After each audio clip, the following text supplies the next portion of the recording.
అని బాగా ఎక్స్పీరియన్స్ ఉన్నట్లు ఉంది. ఎదుటి వాడిని ఏడిపించడం అంటే మహా ఇష్టం అండి.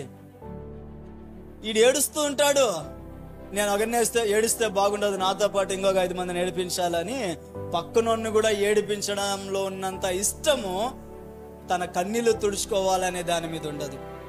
పక్కోడు బాధపడుతున్నాడంటే బాధ పెట్టడంలో ఉన్నంత ఇష్టము ఓదార్చాలనేటువంటి జ్ఞానం వరకు ఉండదు. ఎవరైనా నొప్పి చేత బాధపడుతున్నారంటే వారిని ఇంకా బాధించడంలో ఉన్న ఇష్టము హక్కున చేర్చుకొని ప్రేమగా మాట్లాడే దానిలో ఉండదు. ఇలా రకరకాల ఇష్టాలు ఉంటాయి. ఇంకా కొంతమందికి ఇష్టము పక్కనోడు ఎంత ఆక్వర్డ్గా కనిపిస్తే వీడికి అంత ఇష్టము. అది మీలో కూడా ఉన్నారండి. పక్కోళ్ళు కాస్త అందంగా కనపడకూడదు, వెంటనే ఎక్కడ లేని మీరే ఫిలప్ చేసుకుంటున్నాను అన్నీ నేను చెప్పలేను. నీలా ఒకరు ఉండకూడదు, నీలా ఒకరు ప్రవర్తించకూడదు, నీలా ఒకరు నడుచుకోకూడదు. నీకు ఇష్టమైనట్టు నీ ఉండాలా. ఏదన్నా మాట్లాడితే ఇది నాకు ఇష్టం, ఇది నా ఇష్టం. ఈ కుష్ఠరోగి తన ఇష్టాన్ని అంతటిని కూడా దేవుని చేతుల్లో పెట్టేశాడు. దేవా, ఇప్పుడు నాకు ఒకే ఒక అవకాశం ఉంది, నువ్వు బాగు చేస్తే నేను బాగుపడతా, లేదా రాళ్లకు ఆహుతి అయిపోతా, రాళ్ల చేత నలగొట్టబడతా, నా ప్రాణం రాళ్లకు అంకితమైపోతుంది. నా యేసయ్య ఏమాత్రం ఏలెత్తి చూపించలా, ఏమాత్రం ఆయన్ని దూషించాలా, ఏమాత్రం ఆయన చేసిన గతాన్ని ఆయన ముందు ఏమాత్రం ఆయన రివీల్ చేయలేదు. కానీ చేసిందంతా ఒక్కటే. ఏమన్నాడో తెలుసా? నాకు ఇష్టమే అన్న మాట అంటూనే వెంటనే ఏం చేశాడు? తన చెయ్యితో అతన్ని ముట్టుకున్నాడండి, దగ్గరికి తీసుకున్నాడండి.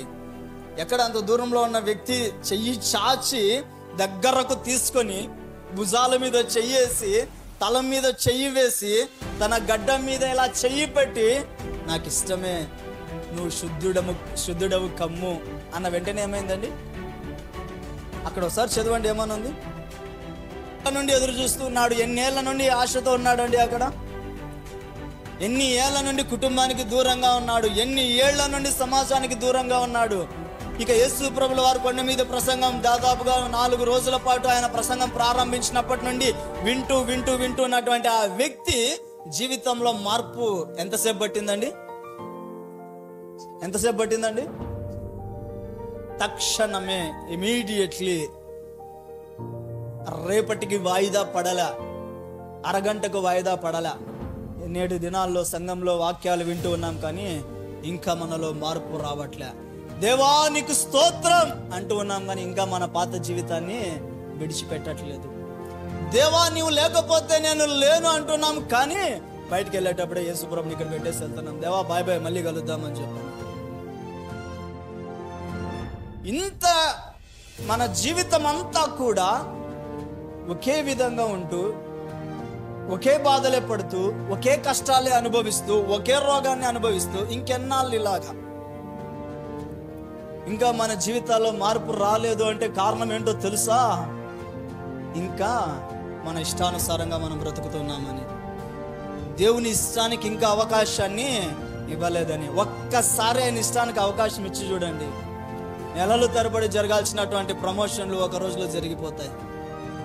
ఏళ్ల తరబడి అనుభవిస్తున్న నీ రోగం ఒక్క రోజులో మాయమైపోతుంది. నమ్మినవారు ఆమేన్ చెప్పండి. ఎన్ని ఏళ్ల నుండి ఎదురు చూస్తున్నావు నీ జీవితం మారాలి, నీ పరిస్థితులు మారాలి అని. ఒక్కసారి ఆయనకు అవకాశం ఇవ్వు. తక్షణమే ఎప్పుడైతే నీ జీవితం దేవుని చేతుల్లో పెడతావో ఇమీడియట్లీ నీ జీవితం మారిపోతుంది. ఆమేన్. ఇంకా